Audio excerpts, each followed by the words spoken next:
Assalamualaikum everyone, welcome to our first video of physics. We are starting off with physics 5054 and 0625 I believe.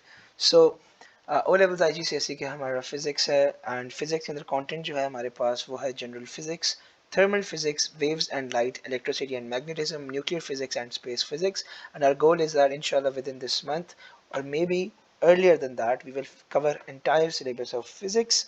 तो general physics के अंदर we have measurements, kinematics, dynamics, work, power, energy, pressure, deformation and moment.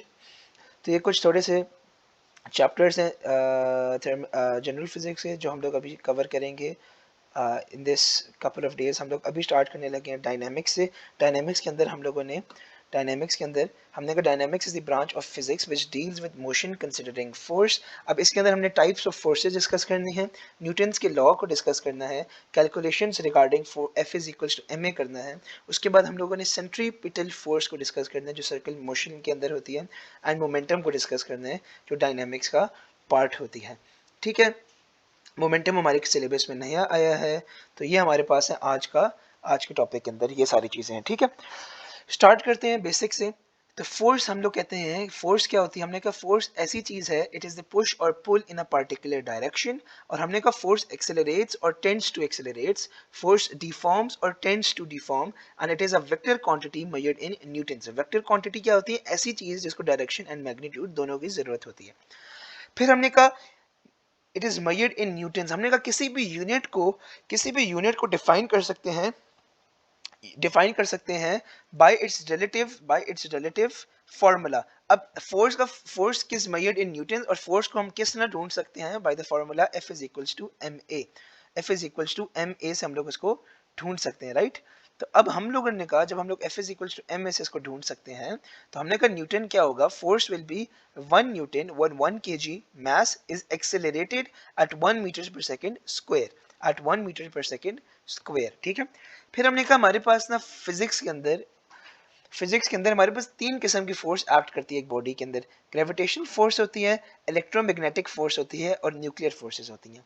हमने कहा gravitational force वो होती है जो हमारी बेसिक है, जिस तरह वेट है, and forces between sun and planets. Electromagnetic forces mainly हम लोग डील करते हैं जिसके अंदर हमारे पास पुश है, टेंशन है, नॉर्मल रिएक्शन या कॉन्टैक्ट फोर्स है, फ्रिक्शन है, एक्सेट्रा. एंड न्यूक्लियर फोर्सेस होती हैं which exist with in the nucleus between the nucleons. अब सम कॉमन फोर्सेस पर हम लोगों ने डिस्कशन की. सबसे पहले वेट पे हमने कहा weight is the gravitational pull of the earth, and हमने कहा weight acts vertically downwards towards the centre of earth. इसका मतलब क्या है? इसका मतलब ये है कि देखिए ये अर्थ है, इसके नीचे हमारे पास वेट एक्ट कर रहा है वर्टिकली डाउनवर्ड्स. ये अर्थ है तो ये वर्टिकली डाउनवर्ड्स एक्ट कर रहा है towards the centre of the earth. ये वर्टिकली डाउनवर्ड्स करे towards the centre of the earth, vertically downwards act करे towards the centre of the earth. तो हमने कहा वेट को हम लोग मेजर करते हैं W is equals to mg, where W is in newtons, mass is in kg, and gravitational field strength is 10 newton per kg. लेकिन हमारे लेटेस्ट आईजीसीएसई वालों ने इसको चेंज कराया है, और इसने कहा है कि now from now on students will use 9.8. Students will use 9.8. मैं आप लोगों को एक नोटिफिकेशन इधर लगा भी दूंगा स्क्रीन पे, या तो आप लोग खुद जाके सर्च कर लें. अब सेकंड फोर्स बहुत इंपॉर्टेंट है, नॉर्मल रिएक्शन या कॉन्टैक्ट फोर्स. ये इंपॉर्टेंट क्यों है? क्योंकि आप लोगों ने इसको याद करना है, please it is a request, आपको याद करना है. From this definition it is the perpendicular push of the surface. आप लोगों ने इस डायग्राम से याद नहीं करना. क्यों? क्योंकि इस डायग्राम के अंदर एक परफेक्ट सिनेरियो है जिधर बेस हमारी बिल्कुल लेवल है, तो जिधर वेट एक्ट कर रहा है उसके बिल्कुल ऊपर नॉर्मल रिएक्शन एक्ट कर रहा है, which is not the case every time, which is not the case every time. क्यों? क्योंकि ये क्या है? Perpendicular push of the surface. इधर मैंने कुछ एग्जांपल्स दी. फॉर एग्जांपल अगर हमारे पास टिल्टेड है सरफेस, टिल्टेड सरफेस है, तो इधर किधर बनेगा नॉर्मल रिएक्शन? 90 डिग्री में बनेगा, वेयर एज वेट तो उधर ही एक्ट कर रही है.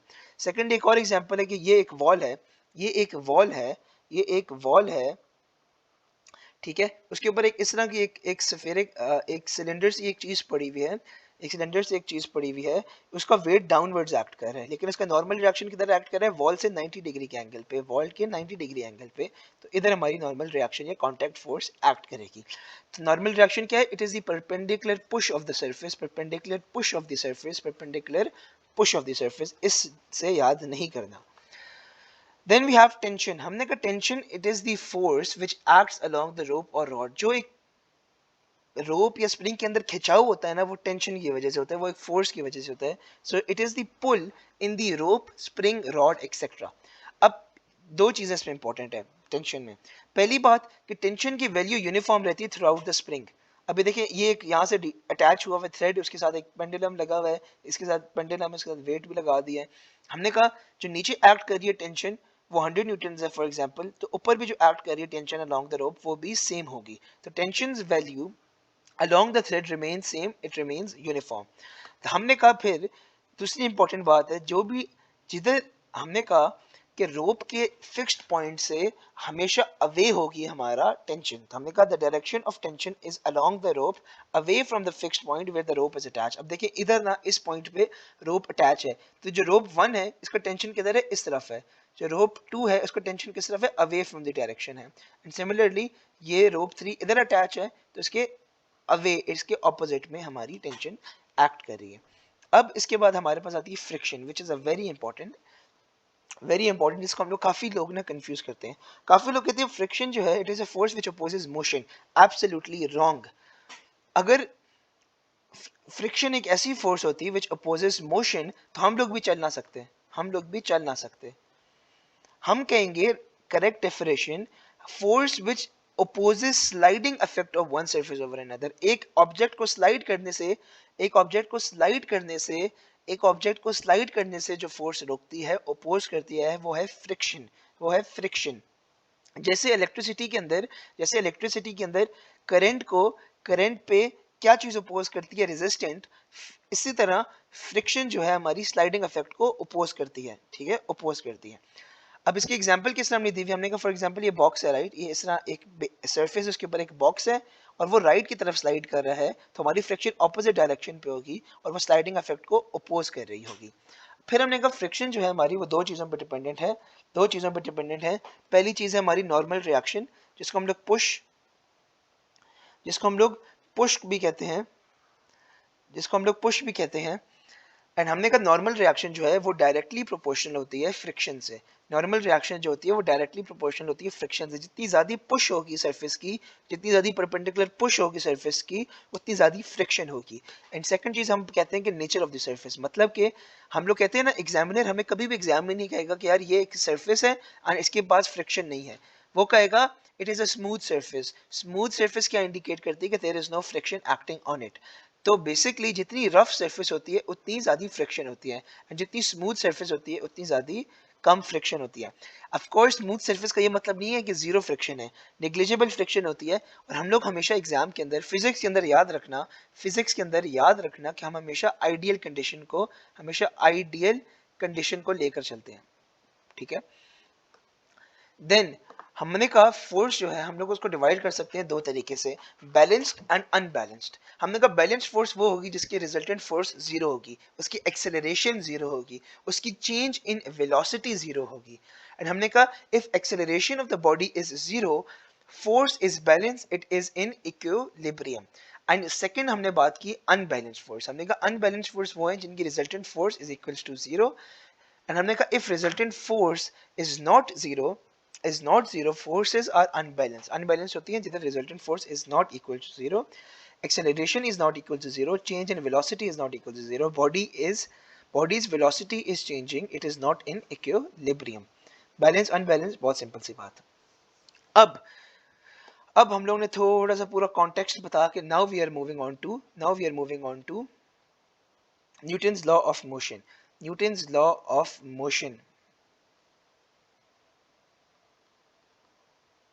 अच्छा, अब इसको पहले समझाने से पहले मैं आप लोगों को एक चीज़ बताऊंगा जो पर्सनल एक ओपिनियन है।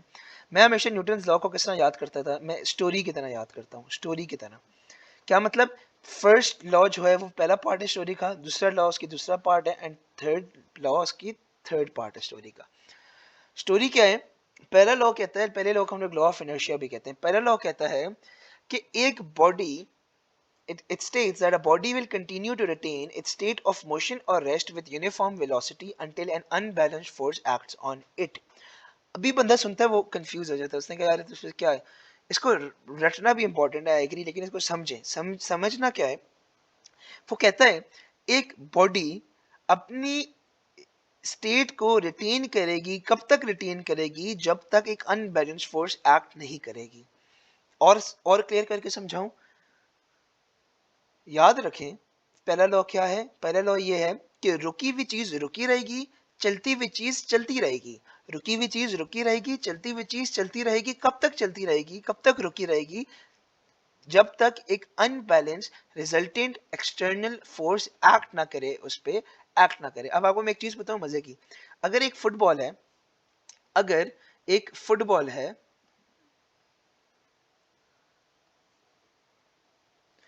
अगर एक फुटबॉल है, ठीक है, अगर एक फुटबॉल है एंड आई किक इट, एक फुटबॉल है और मैंने इसको किक किया, तो आपको पता है ये फुटबॉल जो है, this will roll over, this will roll over, ये रोल होता रहेगा। कब तक रोल होता रहेगा, ये होता रहेगा। ये जो है, अगर मैंने एक फुटबॉल को किक किया है, इट विल रोल, वो रोल होता होता जाता रहेगा, जाता रहेगा, जाता रहेगा, जाता रहेगा। लेकिन क्यों नहीं जाता, आप फुटबॉल को किक करते हो, एवेंचुअली जाके रुक जाता है। क्यों रुकता है, क्योंकि फ्रिक्शन एक्ट कर रही होती है, फ्रिक्शन एक्ट कर रही होती है। अगर एक ऐसी सरफेस है जिधर फ्रिक्शन है ही नहीं, कोई भी एक्सटर्नल रिजल्टेंट फोर्स नहीं है, ठीक है, वैक्यूम है, कुछ भी नहीं है, और मैंने एक फुटबॉल को किक की, तो वो चलती रहेगी, इन्फिनिटी तक चलती रहेगी। अगर मैंने इसको फुटबॉल को मैंने स्टार्ट कर दिया तो वो चलती रहेगी। सिमिलरली अगर एक फुटबॉल रुका हुआ है तो वो रुका रहेगा जब तक, एंड अगर एक फुटबॉल को मैंने किक की तो वो रोल होते होते होते होते होती रहेगी। कब तक होती रहेगी, जब तक एक अनबैलेंस्ड फोर्स उस पर एक्ट ना करे। तो फर्स्ट लॉ क्या है, it states that a body will continue to retain its state of motion or rest with uniform velocity until an unbalanced force acts on it। ठीक है, बहुत सिंपल है। अब सिमिलरली इसके साथ इसको लॉ ऑफ इनर्शिया क्यों कहते हैं, अब इसको लॉ ऑफ इनर्शिया क्यों कहते हैं, ओके अच्छा जी, इनर्शिया क्या होता है, इनर्शिया होती है एक, इनर्शिया को बेसिकली पता है क्या, इनर्शिया जो हम लोगों ने इसके ऊपर लॉ को पढ़ा है ना, बेसिकली इनर्शिया उसी को डिफाइन करती है। इनर्शिया एक बॉडी की टेंडेंसी होती है टू अपोज चेंज। तो हम कहेंगे inertia, it is the tendency, it is the tendency to oppose, it is the tendency to oppose change, to oppose change in rest or motion, to oppose change in state, to oppose change in the state of rest or motion। ठीक है, inertia क्या है, it is the tendency to oppose change in the state of rest or motion। और हम लोग कहते हैं, ये लाइन याद रखना है कि mass is the measure of inertia, mass is the measure of inertia। मतलब कि ये mass और inertia का रिलेशन डायरेक्टली प्रोपोर्शनल है। जितनी ज्यादा mass होगी उतनी ज्यादा एक बॉडी की inertia होगी, उतनी ज्यादा उस बॉडी की टेंडेंसी होगी, उतनी एक बॉडी की कैपेसिटी होगी to oppose the change. So mass is the measure of inertia, mass is the measure of inertia।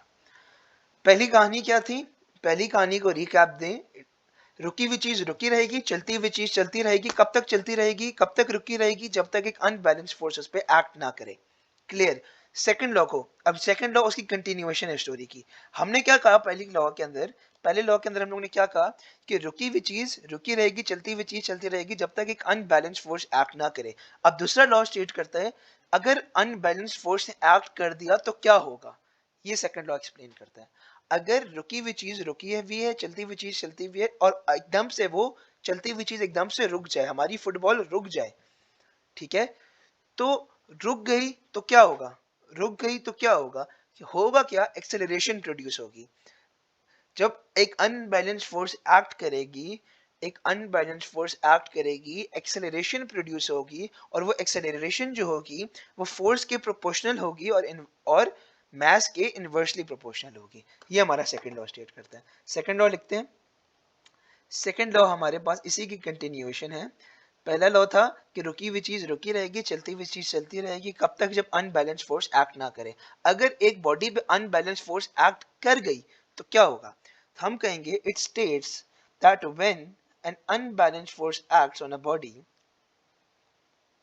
it states that when an un it states that when an unbalanced force is applied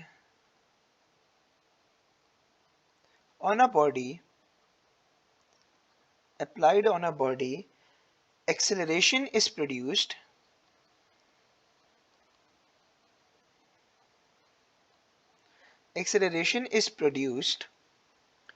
and this acceleration is directly proportional, and this acceleration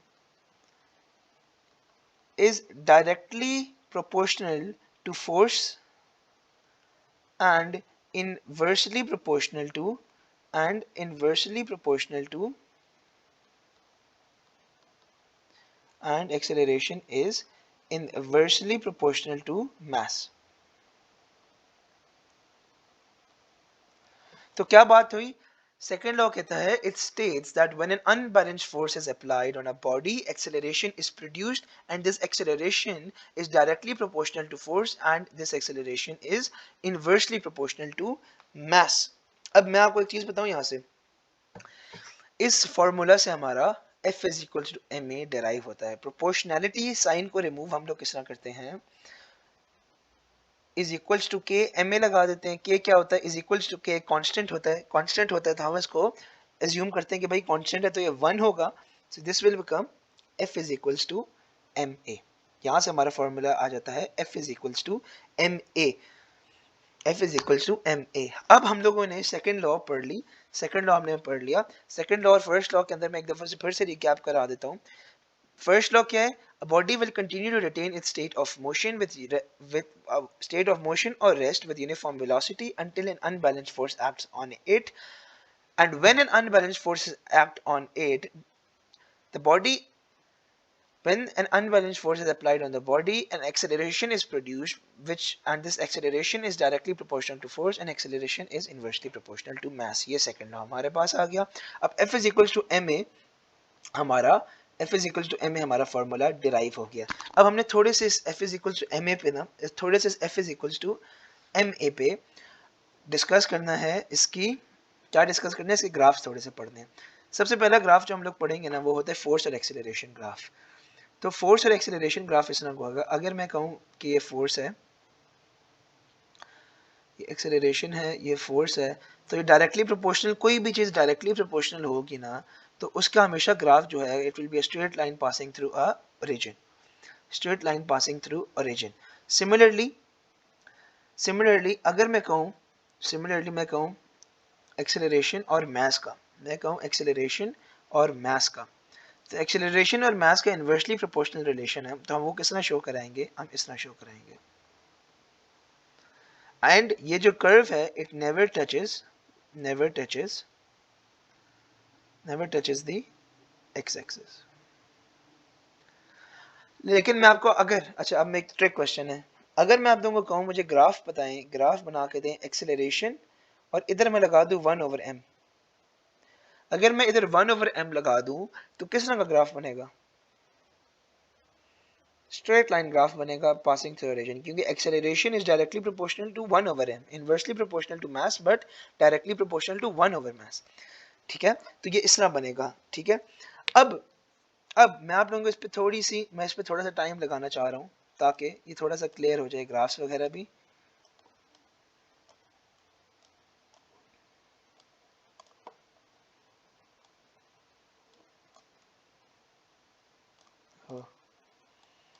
sorry, एक minute. अच्छा, अब मैं अगर आप लोगों को एक question देता हूँ, एक क्वेश्चन है हमारे पास एक क्वेश्चन है कि trolley x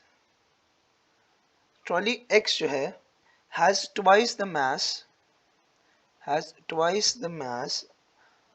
of trolley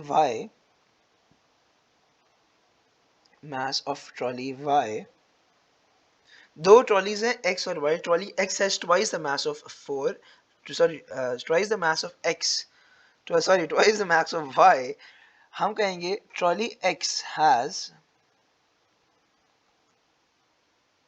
2 meters per second acceleration, 2 meters per second square acceleration. What is the acceleration of, what is the acceleration of trolley y? तो हम क्या कहेंगे, हम कहेंगे कि दो ट्रॉलीज हैं, दो ट्रॉलीज हैं, एक ट्रॉली है हमारे पास जिसके पास है 2m, और एक और ट्रॉली है जिसके पास है m। इसकी एक्सेलरेशन कितनी है 2 मीटर पर सेकेंड, इसकी कितनी है y, इसकी हमें नहीं पता, अननोन है। अब मुझे बताएं, मुझे बताएं एक्सेलरेशन क्या है, इनवर्सली प्रोपोर्शनल टू, एक्सेलरेशन क्या है, इनवर्सली प्रोपोर्शनल टू मास। इधर क्या हो रहा है, इधर मास जो है डिवाइडेड बाय 2 हो रही है, इधर मास डिवाइडेड बाय 2 हो रही है, तो एक्सेलरेशन क्या होगा, एक्सेलरेशन क्या होगा, it will be multiplied by 2। तो हम कहेंगे acceleration is inversely proportional to mass, तो acceleration of the body will be 4 metres per second square. अब हम लोग बहुत सारे F S equals to M A पे क्वेश्चंस करेंगे, तो यू विल बी क्लियर। मैं सिर्फ एक ट्रिकी क्वेश्चन था जो मेरे दिमाग में आया, जो मैंने लाइक एक पास्ट पेपर के क्वेश्चन था, तो मैंने कहा चलो ये सॉल्व करा देता हूँ, ठीक है। ओके नाउ दो लॉज हो गए, तीसरा लॉ, अब तीसरा लॉ जो है वो याद सबको रहता है, उसको समझना बड़ा मुश्किल होता है, मतलब याद तो सबको रहता है, ठीक है।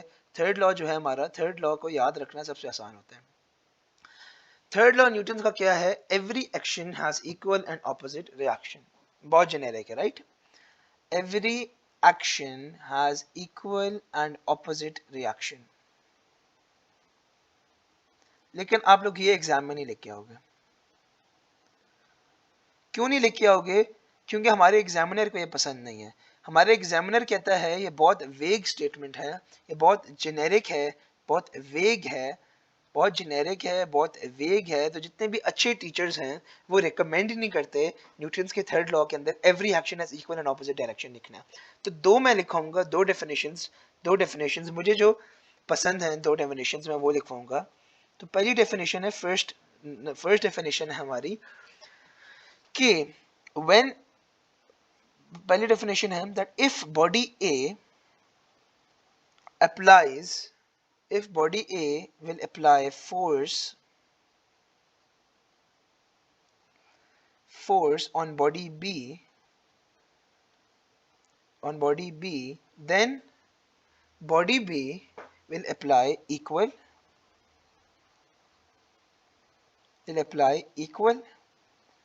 and opposite force on body A, equal and opposite force on body A। अब ये जो है ना, ये मुझे पर्सनली इतनी पसंद नहीं है क्योंकि इसमें बहुत सारी बॉडी हो रही है। सेकेंडली जो मुझे पसंद है, जो मैं लिखता हूं, वो है that when two bodies interact with each other, when two bodies interact with each other, they apply, when two bodies interact with each other, they apply equal and opposite forces on one another. Interact with each other, they apply equal and opposite force, equal and opposite force on each other, opposite forces on each other। ठीक है, तो आप ये नहीं लिख के आएंगे every action has equal and opposite reaction, it is a generic वेग स्टेटमेंट। हमारे एग्जामिनर को ये दो डेफिनेशंस, ये जो दो डेफिनेशंस हैं ये पसंद है, ये ना लिख के आना। अब थर्ड लॉ को थोड़ा एक्सप्लेन करता हूँ। मैंने क्या कहा, स्टोरी है, पहली दो समझ आ गई, तीसरी स्टोरी का पार्ट ये आता है, वो कहता है जब दो फोर्सेस ने आपस में, दो बॉडीज ने इंटरैक्ट कर दिया आपस में, जब एक दो बॉडीज को इंटरैक्ट किया उन्होंने, तो they apply equal forces and they apply opposite forces on each other. ठीक है, अब ये क्या होता है, ये होती है बेसिकली मुझे बताएं, बॉडी ए ने फोर्स अप्लाई की बी पे, तो बॉडी ए ने क्या किया, बॉडी ए ने एक्शन किया, तो बॉडी बी ने उसके रिस्पॉन्स में, उसके रिस्पॉन्स में रिएक्शन दिया। तो इसको हम लोग कहते हैं थर्ड लॉ को एक्शन एंड रिएक्शन के पेयर्स। तो फोर्सेस जो हैं, फोर्स जो है हमेशा एग्जिस्ट करती है एज पेयर, फोर्स जो है हमेशा एग्जिस्ट करती है एज पेयर। जब मैंने फोर्स का लिखा है ना, तो इधर एक अपना नोट में प्लीज ऐड करें कि force always exists in pairs. Force always acts and exists in pairs. ठीक है, कौन से पेयर्स होते हैं? एक्शन एंड रिएक्शन के पेयर्स होते हैं। ये बात समझना बहुत जरूरी है, ये बात समझना बहुत जरूरी है कि they are always in pairs, और वो पेयर होते हैं एक्शन एंड रिएक्शन का। वो पेयर क्या है, हो क्या रहा है? एक बॉडी है ए, उसने अप्लाई किया फोर्स ऑन बॉडी बी, तो बॉडी ए ने क्या किया? एक एक्शन प्रोड्यूस किया। तो बॉडी बी बदले में क्या करेगा? बॉडी बी बदले में जितना फोर्स बॉडी ए ने लगाया है उसी के इक्वल बट उसके ऑपोजिट फोर्स लगाएगा बॉडी ए पे। कौन? Body b. तो एक्शन बॉडी ए ने किया तो बॉडी बी ने उसका रिएक्शन दिया। एक्शन एंड रिएक्शन पेयर है। अभी थोड़ा कंफ्यूजन लग रहा है, मैं 3-4 एग्जांपल्स कराऊंगा बेसिक्स ही, तो याद हो जाएगा। पहले कंडीशन समझनी है। There are some conditions for action and reaction, there are some conditions for being the pair of action and reaction.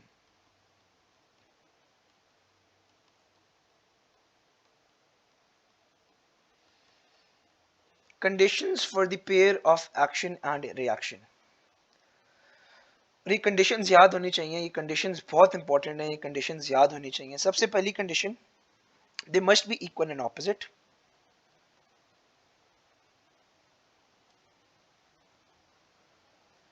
Number 2, ये बहुत इंपॉर्टेंट है, they must act on different bodies. They must act on different bodies, ये बात बहुत जरूरी है और अभी थोड़ी सी कंफ्यूजिंग लग रही है। मैं जब एग्जांपल्स कराऊंगा तो ये समझ आ जाएगी कि must act on different bodies का क्या मतलब है एंड एवरीथिंग। तीसरी इसका रूल है, they must have same nature और टाइप। मतलब कि अगर बॉडी ए इलेक्ट्रोमैग्नेटिक है तो बॉडी बी भी it must be electromagnetic.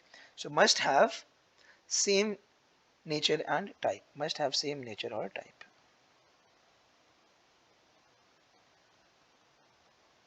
Conditions याद होगी। नाउ एग्जांपल्स कराता हूँ, 3 एग्जांपल्स कराएंगे, समझ आ जाएगी। Examples of action and reaction.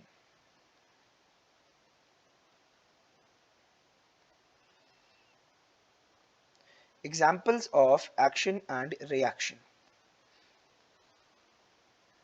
सबसे पहली एग्जांपल, जब आप लोग स्विमिंग करते हो तो स्विमर क्या करता है? आप स्विमर हो ना, आप क्या करते हो? आप पानी को पुश करते हो पीछे की तरफ, आप पानी को पुश करते हैं पीछे की तरफ, तो पानी बदले में क्या करते हैं? आपको आगे पुश करती है। During swimming the swimmer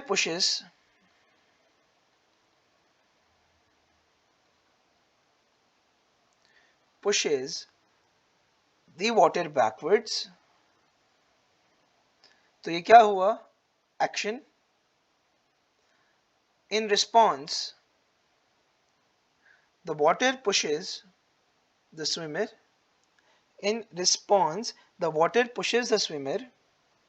forwards। यही होता है, आप पानी को पीछे पुश करते हो, पानी आपको आगे पुश करता है। pushes the swimmer forward। अब ये क्या हुआ? बैकवर्ड्स है, तो इसने क्या किया? एक्शन परफॉर्म किया स्विमर ने, तो इन रिस्पॉन्स इसने क्या किया? रिएक्शन शो किया। तो मेरी पहले बात सुने। पहली, they are both equal and opposite, clear. दूसरी बात मेरी बात सुने। दूसरी बात, they are acting on different bodies. ठीक है, they are acting on different bodies. मैं जो पुश कर रहा हूं, मैं वाटर को पुश कर रहा हूं, और वाटर किसको पुश कर रहा है? वो मुझे पुश कर रहा है।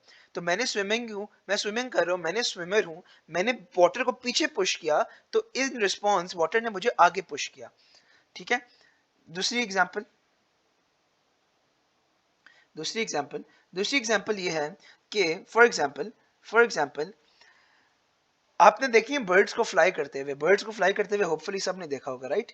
तो बर्ड्स क्या करती है? बर्ड्स अपने विंग को नीचे पुश करती है, तो एयर क्या करती है? एयर इन रिस्पॉन्स बर्ड्स को ऊपर पुश करती है। तो व्हेन बर्ड्स फ्लाई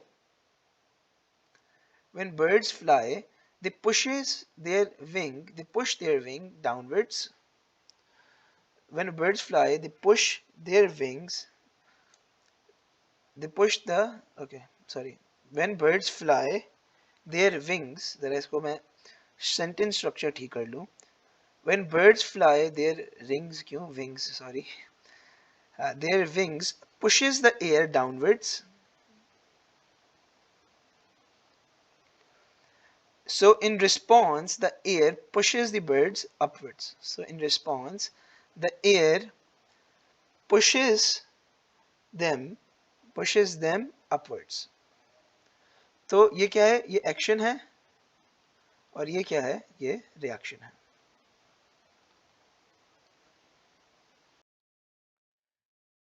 और सबसे आखिरी और सबसे सिंपल हमारी एग्जांपल है दैट सबसे सिंपल हमारी एक्सपेरिमेंट एग्जांपल है कि हम लोग वॉक करते हैं तो हम लोग क्या करते हैं. जब हम लोग वॉक करते हैं हम ग्राउंड को पीछे पुश करते हैं और ग्राउंड इन रिस्पॉन्स हमें आगे पुश करता है. So when we walk we push the ground backwards. So in response the ground pushes us forward. तो जब हम लोग चलते हैं हम लोग ने ग्राउंड को पीछे पुश किया, ये एक्शन हो गया. बदले में ग्राउंड ने हमें आगे पुश किया तो ये इसका रिएक्शन हो गया, ये इसकी रिस्पॉन्स हो गई. ये हमारे कुछ बेसिक एग्जांपल्स हो गई ऑफ एक्शन एंड रिएक्शन. अब हमारे पास आज मैंने एक इंपॉर्टेंट चीज़ आप लोगों को बतानी है. एक इंपॉर्टेंट चीज़ आप लोगों की को बतानी और क्लेरिफाई करनी है कि normal reaction and weight are not pair of action and reaction. ये बात आप लोगों ने ज़बानी याद कर लेनी है कि नॉर्मल रिएक्शन और weight are not pair of action and reaction. अक्सर बुक्स में अक्सर टीचर्स काफ़ी लोग ये कहते हैं कि जी नॉर्मल रिएक्शन और वेट एक्शन एंड रिएक्शन के पेयर हैं. This is absolutely wrong. क्यों? क्योंकि हमारी कंडीशंस की क्राइटेरिया को मीट नहीं करता. सबसे पहली बात दे जो है नॉर्मल रिएक्शन और वेट ये किधर एक्ट कर रहा है? ये तो एक ही बॉडी पे एक्ट कर रहे हैं. मैं आपको एग्जांपल्स ऑफ एक्शन और रिएक्शन के अंदर इसमें सारी एग्जांपल्स के अंदर डिफरेंट बॉडी पे एक्ट कर रहे हैं. सिमिलरली एक और एक्शन रिएक्शन क्या है हमारी रॉकेट में क्या होता है? हॉट गैसेस का पुश होती है और हॉट गैसेस पर क्या करती है? इन रिस्पॉन्स रॉकेट को पुश करती है. तो दो डिफरेंट बॉडी पे एक्ट हो रही है. सेकेंडली नॉर्मल रिएक्शन और वेट जो है वो हमेशा इक्वल और ऑपोजिट नहीं होता. ये बात हमें पता है क्योंकि मैंने पहले भी नॉर्मल रिएक्शन का बताया कि हमेशा ये ऑपोजिट नहीं होते और ये हमेशा इक्वल नहीं होते, इनकी वेरी हो सकता है. And third and most importantly they are of different nature and type. हमारा क्राइटेरिया क्या था? हमेशा जो दो फोर्सेस हैं एक्शन एंड रिएक्शन की उनको सेम नेचर का होना चाहिए, सेम टाइप का होना चाहिए, सेम फैमिली का होना चाहिए, सेम ग्रुप का होना चाहिए. Normal reaction is a electromagnetic force whereas weight is our gravitational force. So normal reaction and weight are never pair of action and reaction. ये आज आप लोगों ने अपनी बात क्लेरिफाई कर दी है. And lastly in this video अब हमारे पास आखिरी चीज जो है वो है we will describe a simple experiment to measure maximum static friction. ये हमारा एटीपी का एक एक्सपेरिमेंट होता है. दो तरीके होते हैं. एक तरीका होता है ट्रेडिशनल मेथड. हम लोगों ने टेबल है उसके ऊपर बॉक्स रखकर साथ हमने पुली लगाई और नीचे वेट या लोड है. हमने क्या किया? हमने अपैरेटस को सेट किया. हम लोगों ने we will keep on adding loads या we will keep on adding weights. कब तक करते रहेंगे? जब तक हमारा बॉक्स स्लाइड ना करे. जैसे ही बॉक्स ने हल्का सा स्लाइड किया हमने उसकी वैल्यू को रिकॉर्ड की. किसकी वैल्यू को? जो हमारा वेट या लोड था. अब हमने क्या किया? हम लोग ने रिपीट करते रहेंगे और हम लोग एवरेज लेके मैक्सिमम स्टैटिक फ्रिक्शन को मेजर कर लेंगे. दूसरा तरीका है थोड़ा मॉडर्न. हम लोगों ने बॉक्स रखा, टेबल है. अब हमने क्या किया? स्प्रिंग बैलेंस रखे और साथ उसको हॉरिजॉन्टली पुल कर रहे हैं. तो अब इस केस के अंदर हम लोग क्या करेंगे? हम लोग ग्रेजुअली इंक्रीज करेंगे पुल ऑफ द हॉरिजॉन्टल पुल. हम लोग इंक्रीज करेंगे. कब तक करते रहेंगे? जब तक बॉक्स या ब्लॉक हमारा स्लाइड ना करे. जैसे ही स्लाइड करेगा हम उसको नोट डाउन कर देंगे. रीडिंग किस पे? स्प्रिंग बैलेंस पे. और उसके बाद हम लोग रिपीट करेंगे और अपनी एवरेज ले लेंगे.